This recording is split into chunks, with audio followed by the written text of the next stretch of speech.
माल मवेशी डंगर रुड़ गए, खुरली खोंटे छप्पर रुड़ गए।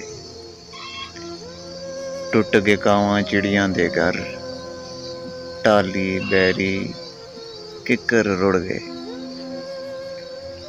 पिंड दी वड्डी मस्जिद ढह गई, दरियां पारे मिंबर रुड़ गए। धी राणी दे विआह लई सांभे, बालन बक्से बिस्तर रुड़ गए।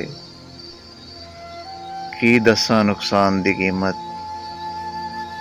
हीरियां वर्गे पुत्तर रुड़ गए। माल मवेशी डंगर रुड़ गए, दरियां पारे मिंबर रुड़ गए।